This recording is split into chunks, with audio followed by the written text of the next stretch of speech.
सऊदीया हुकूमत ने ऐलान किया है कि हज 2021 मनसूख होगा।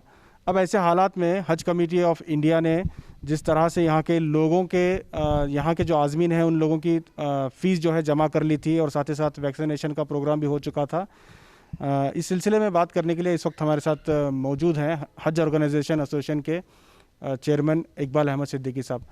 साहब बताएं, इस वक्त कमेटी के चेयरमैन भी नहीं हैं और अचानक जो है हज की मनसूखी का ऐलान आ चुका है। ऐसे में आज़मीन जो है पैसा भी जमा कर चुके हैं, वैक्सीनेशन का प्रोग्राम भी हो चुका है। अब आगे क्या होगा, इस तरह से ऐलान हुआ है सऊदी हुकूमत से। बिस्मिल्लाहिर्रहमानिर्रहीम। ये जो अभी अनाउंसमेंट हुआ है ये करने के लिए वो पूरे तौर से कंफर्म नहीं है। अभी जो भी मनसूख किया गया है ये कंफर्म नहीं है, ये अंडर डिस्कशन है। सऊदी हुकूमत अभी डिस्कस कर रही है कैसा करना है, क्या करना है करके। अभी फाइनल डिसीशन आना है इनको, तो तब तक तो हमको इसको वेट करना पड़ेगा। एक्चुअली पहले जो था इनका प्रपोज़ल जो था, तो सब फॉरेन कंट्रीज़ जितने भी हैं उनको वीज़े देने का प्रपोज़ल था। वैसे इसी तरह से हमारी जो इंडिया की हज कमेटी ऑफ इंडिया थी, उसे कम से कम 50,000 का कोटा आता है करके सबको एक उम्मीद थी। लेकिन फाइनली अभी जो डिस्कशन चल रहा है उसके हिसाब से जो एट प्रेजेंट क्या पोजीशन है, वबा जो है ये कोविड-19 की वबा का क्या पोजीशन है ये दुनिया भर में, इसको मद्देनज़र रखते हुए उन्होंने डिसीजन ले रहे हैं।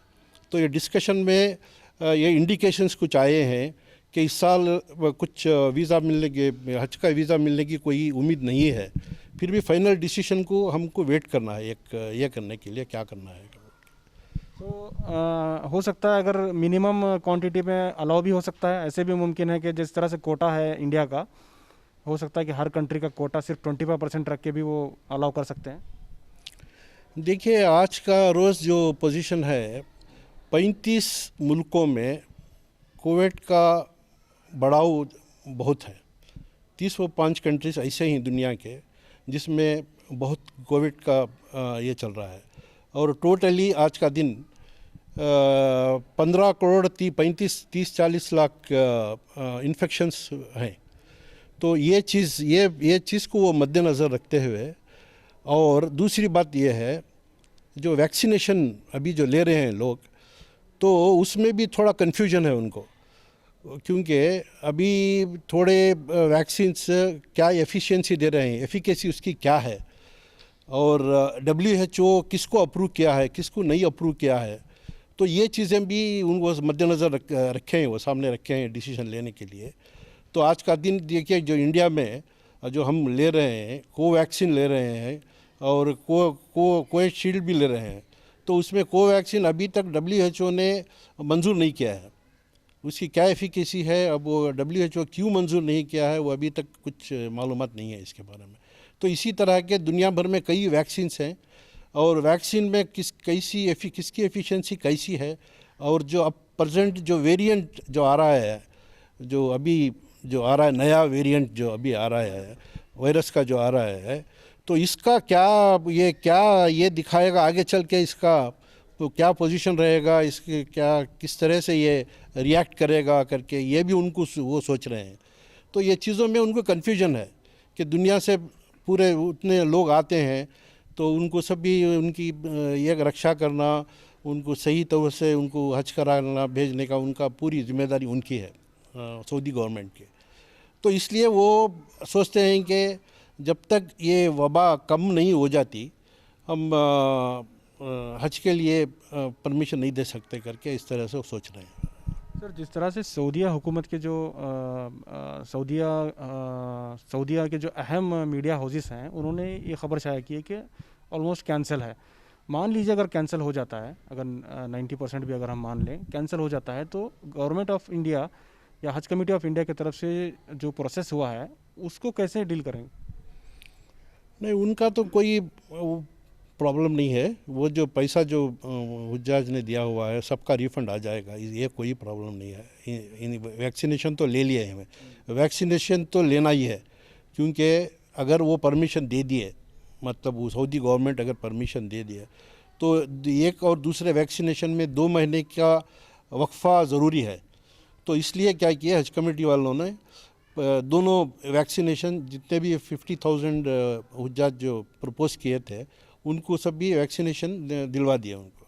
तो कभी भी अगर सऊदी गवर्नमेंट से कुछ परमिशन आ जाए तो इमीडिएट उनको भेज सकते हैं।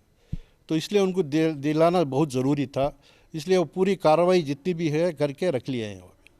अच्छा, अगर मान लिया जाए कि 2021 का हज मंसूख हो गया है तो आने वाले दिनों में उम्रा के लिए क्या प्रोसेस रहेगा? क्या उम्रा के लिए भी ऐसे ही फैसिलिटी रहेगी या उम्रा के लिए कुछ छूट दे सकती है सऊदी हुकूमत? नहीं है, ये जो इनका उम्रे का ये है, इनका पॉलिसी है। 2020 में इनको उम्रे का जो वीज़े जो इशू करना था, इनकी पॉलिसी थी, उसको डबल करना चाहते थे, क्योंकि हज इसका जो एक्सपेंशन है, हरम का जो एक्सपेंशन है वो हो चुका है, पूरा कंप्लीट हो चुका है। तो वहाँ पे कई फैसिलिटीज़ क्रिएट ऑलरेडी हो गए हैं। तो इससे उनका जो प्रिंस जो हैं सलमान बिन मोहम्मद जो हैं, वो उनका जो पॉलिसी थी, उनका जो टारगेट था, वो उम्रे के इनको डबल करने का था, उनको डबल करना चाहते थे वो। तो अभी जो करीब 15 मिलियन तक ले जाना चाहते थे, 15 मिलियन तक, और 2030 तक 30 मिलियन तक जाना चाहते थे वो। तो उसको बढ़ावा देंगे वो, बस इस वबा के वजह से इसको रोक रखे हैं। और जो भी प्रोटोकॉल होगा उम्रे के लिए, वो इंशाल्लाह अगर वो हो जाए तो फिर उम्रे का चल पड़ेगा, कोई प्रॉब्लम नहीं है उसमें। बहुत बहुत शुक्रिया। ये थे इकबाल अहमद सिद्दीकी साहब, जो हज ऑर्गेनाइजेशन एसोसिएशन के सदर भी हैं और काफ़ी लंबा तजुर्बा इनका रहा है हज और उम्रे के ताल्लुक़ से। इन्होंने काफ़ी ऐसी जानकारी हमें दी जिसके शायद ही आप लोगों ने सुना होगा। इन्होंने जो वैक्सीनेशन के बारे में जो बताया और जिस तरह से आने वाले दिनों में हज को लेके जो मसाइल पेश आने वाले हैं उस पर भी उन्होंने बात की। कैमरा पर्सन समीर के साथ शाहिद काजी, बेंगलुरु।